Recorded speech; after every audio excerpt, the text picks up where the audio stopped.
Bonjour à toutes et tous, bienvenue dans les coulisses du Grand Lyon. Il y aura des nouvelles élections à Givors ce 5 et 12 décembre prochain, suite à l'annulation des élections municipales de mars 2020. Notre invité du jour, Fabrice Riva, bonjour.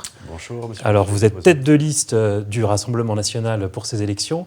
On sait que c'était une élection qui était visée par le Rassemblement national en mars 2020, où finalement vous n'aviez pas gagné.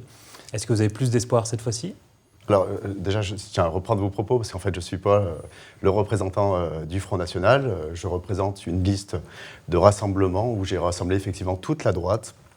J'ai la chance d'avoir des colistiers de toute la droite, avec des personnalités... Quand vous dites toute la droite, c'est Rassemblement national, vous avez des partisans d'Éric Zemmour, vous avez... on est quand même plutôt sur un positionnement d'extrême droite. Ah non, pas du tout, encore une fois, c'est une liste de rassemblement de toutes les droites. J'ai la chance aussi d'avoir des républicains, des divers droites, et surtout des personnalités de Givors, comme le commandant Séjar. J'ai des personnes de la société civile. Et mon idée, si vous voulez, lorsque j'ai monté la liste de mes colistiers, c'était d'avoir une bonne représentativité de tous les quartiers de Givors, justement, avec des représentants de Givors sur les quartiers de la Frédière, sur Ban, sur le plateau de Moron.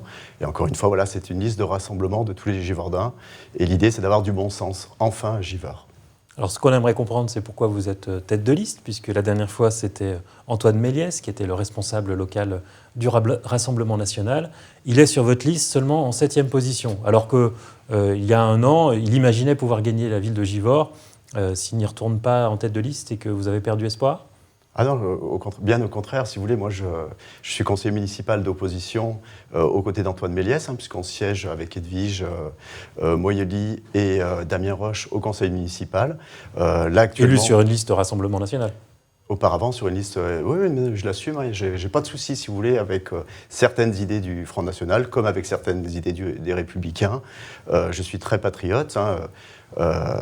J'aime mon drapeau bleu-blanc-rouge, ce qui n'est pas forcément le cas de tous les candidats, et j'assume aimer le drapeau bleu-blanc-rouge de la France, bien évidemment. J'aime l'esprit républicain, et les questions de sécurité, notamment à Givors, sont très importantes. Voilà, si on veut changer l'image de la ville et la rendre agréable, il faut qu'on s'associe le drapeau français, c'est indispensable pour notre jeunesse. Alors expliquez-nous quand même ce qui s'est passé au sein du Rassemblement national, puisque Antoine Méliès, donc, qui était le responsable du parti départemental, on a été suspendu pendant 1 an.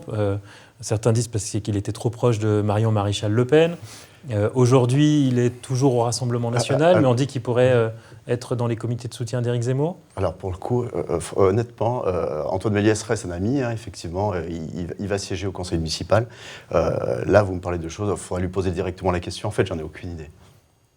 Mais vous-même, comment vous vous positionnez ? Vous êtes Rassemblement national, tendance Marion Maréchal Le Pen, tendance Marine Le Pen ? Non, en fait, moi, si vous voulez, je me suis inscrit sans étiquette au niveau de la préfecture et dans mes convictions personnelles. Mon ambition, encore une fois, c'est de créer une synergie avec mes colistiers pour qu'on vive bien à Givors. J'ai une tendance, je suis artisan commerçant, si vous voulez, de métier, donc forcément, j'ai une tendance vers la droite. Mais encore une fois, c'est une liste de rassemblement. Alors, on sait que la ville de Givors a été intégrée récemment à la métropole lyonnaise. Quel bilan vous faites, vous, de cette intégration dans la métropole ? Alors, je pense que c'est une sombre catastrophe, comme l'ensemble des maires qui sont voisins à Givors. Je vois que la représentativité des maires à la métropole n'est pas représentative des électeurs, ce qui est le premier point, un scandale. Moi, on part dans l'idéologie et si vous voulez, ça me gêne. Actuellement, la métropole veut prendre soin de la santé des Lyonnais et de l'agglomération en général en baissant, par exemple, la vitesse à 50 km/h sur le périph'. Ce qui va être un scandale pour la pollution parce que les véhicules vont beaucoup plus polluer. Et dans l'idéologie, celui qui prend soin de ma santé, c'est mon médecin, c'est pas un homme politique. Et non. Quelle piste vous voyez ? Givors est une ville avec une population très CSP-, avec beaucoup de difficultés sociales notamment. Quelle piste vous avez pour son développement à l'avenir ? Alors je vous l'accorde, le parc des logements sociaux frise les 48%, un des plus élevés du Rhône quand on devrait être autour de 25%. Par contre, on a une situation géographique exceptionnelle, puisque nous sommes à la porte de Lyon, de la métropole stéphanoise, de l'agglomération viennoise. Nous avons une capacité de financement qui est fabuleuse, parce que même si nous sommes en top 5 de la taxe foncière la plus élevée du département du Rhône, hein, top 5. La chance que nous avons, c'est que les habitants ne sont pas endettés, puisque le taux d'endettement des Givordins est l'ordre de 1 euro par un habitant. On doit une dette autour de 20 800 euros. Donc la marge de progression est énorme. Pourquoi ? Parce que nous avons des friches industrielles qui ont été laissées à l'abandon depuis plus de 60 ans, sur lesquelles nous pourrions faire venir des entreprises et développer l'artisanat, le commerce local et créer des emplois pour nos Givordins. Et quels sont les projets que vous imaginez qui pourraient faire la différence ? Ben justement, là, c'est un projet indispensable qu'il faudra créer. Moi, ce que je veux, c'est vraiment faire rayonner ma ville, non pas avec des images négatives comme on le parle souvent dans la presse, mais justement, nous avons la faculté de rassembler les Givordins autour de beaux projets, bien sûr redonner du pouvoir d'achat aux Givordins en baissant la taxe foncière. Comme je vous l'ai dit, c'est inadmissible qu'on soit dans le top 5 des taxes foncières les plus élevées du département du Rhône, c'est scandaleux. J'ai des projets d'aménagement, donc des friches industrielles, je viens de vous le dire. Mais après, mon projet est vraiment global parce qu'on parle même de créer une maison de santé, une maison des seniors sur le site de Berthelon-Mourier qui vient d'être acheté par la ville. Et moi, je vais apporter tout mon soutien à ce projet, ça sera dans mon programme. Avec beaucoup de points. Effectivement, les Givordins vont se reconnaître quand on parle de circulation, de stationnement, qui est impossible à Givors. Donc, du coup, les commerçants sont complètement sclérosés. On ne peut pas accéder à nos commerces. Et voilà, il faut du bon sens. Et on a beaucoup d'idées, voilà. Aussi bien en écologie. Voilà. C'est vraiment un programme qui va toucher tous les Givordins.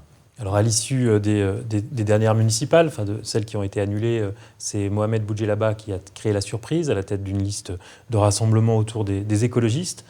Quel bilan vous faites de sa première année de mandat ? Alors, qui a créé la surprise ? En fait, pas du tout, hein, parce que si vous voulez, en première instance, le tribunal administratif a annulé l'élection. Alors, ce qui a créé la surprise, déjà, c'est son élection, puisque la ville était tenue par le Parti communiste depuis très longtemps. Oui, alors le changement de bord, je le conçois, hein, il était évident et indispensable pour Givors. On ne pouvait plus laisser la main aux communistes avec la politique qu'ils avaient depuis plus de 63 ans, qui était liée sur du clientélisme pur, hein, c'était évident, et les Givordins s'en sont bien rendus compte. Par contre, les votes massifs qui ont été dirigés sur notamment 2 bureaux à Givors des Vernes ont conduit à l'annulation de l'élection. Hein. Voilà, le juge suprême a tranché. Les équipes de Mohamed Boudjelaba ont fraudé, donc on retourne aux urnes pour ça. Alors, il n'y a pas eu de condamnation pour fraude. Il y avait un écart de 37 voix entre les 2 premières listes. Et dans ces cas-là, effectivement, le juge administratif regarde attentivement les élections. Et donc, ce qui est remonté, ce sont dans deux bureaux de vote, des présidents qui étaient proches de la mairie communiste sortante qui ont signalé des faits de pression sur des électeurs, pas reconnus par les intéressés, mais à 37 voix d'écart, le juge a décidé d'annuler l'élection. Pas du tout, c'est qu'il y a eu des rassemblements massifs devant les bureaux des élections, et justement le juge a tranché. Alors même si Mohamed Boudjelaba ne l'accepte pas, c'est une décision de justice qui est motivée. Ce n'est pas que les 28 voix d'écart, hein, c'est qu'il y a eu des rassemblements massifs avec des incitations fortes d'aller voter, et ça c'est interdit pendant une campagne électorale. Donc ce sont les manifestations qui justifient l'annulation. Mais quel bilan vous faites de cette année de mandat ? Alors, encore une fois, je suis conseiller municipal d'opposition. Moi, l'idée, si vous voulez, c'est de sortir des poules pondeuses, du composteur, de planter des arbres pour planter des arbres. On a un réel programme. Je ne veux pas faire de l'idéologie, justement. Je veux avoir des choses très pragmatiques, un programme vraiment développé qui va faire changer l'image de Givors et qui va faire surtout que Givors redevienne une ville apaisée et agréable à vivre. Encore une fois, on a toutes les capacités à Givors pour vivre bien. Et effectivement, il nous manque de la sécurité. Si vous voulez, dans mon programme, je serai le seul candidat à souhaiter avoir une police municipale très bien équipée qui pourra intervenir de jour et aussi de nuit au service des habitants, pour régler les petits problèmes d'incivilité ou les plus gros problèmes qu'on rencontre à Givors. Malheureusement, les journaux en parlent assez. Fabrice Riva, je vous remercie. Et puis moi, je vous dis à demain avec une nouvelle émission des coulisses du Grand Lyon où nous aurons cette fois Mohamed Boudjelaba comme invité.